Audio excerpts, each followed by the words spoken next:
Баршаңызға қайырлы күн. Бүгін мен сіздерге холодецтің дұрыс қайнатылып, өте дәмді болып шығуының жасалу жолымен бөлісетін боламын.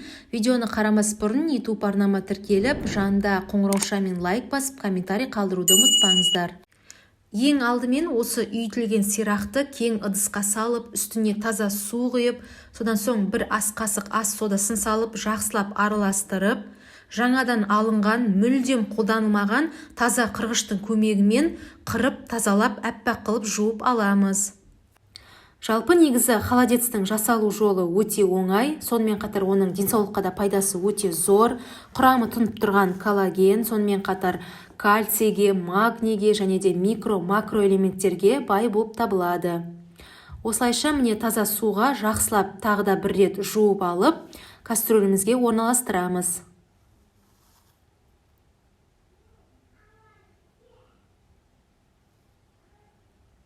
Үстіне батып тұратындай молынан су құйып, жоғары отта қайнатамыз. Мінекей сорпасы қайнап жатыр. Енді қазір артық көбігін алып, астын азайтып, өте баяу отта 5-6 сағат қайнататын боламыз.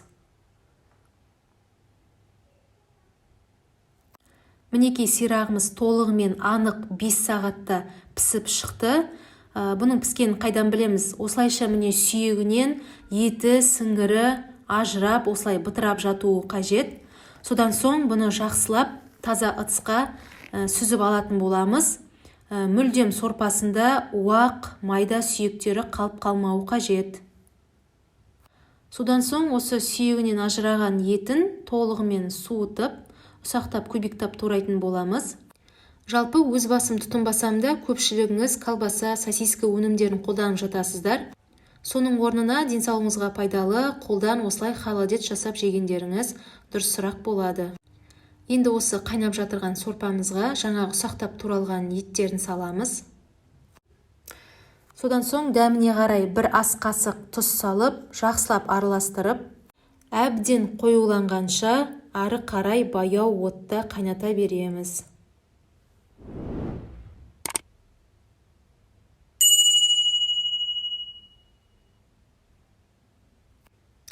Мінекей, көріп тұрғандарыңыздай холодеціміз біршама қоюланып келе жатыр.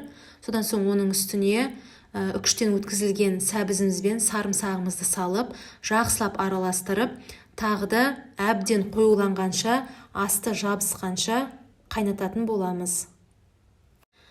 Міне біздің холодеціміз дайын болды. Ысылай күйінде осылай оттан алып, шыны ыдысымызға құйып, содан соң 2-3 сағатқа салқын жерге шығарып қоямыз.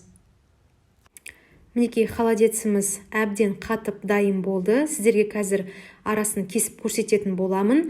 Дұрыс қайнатылған холодец өте тығыз, қою болып шығуы қажет, және де бөлме температурасында тұрған кезде майы шығып, еріп жатпауы қажет.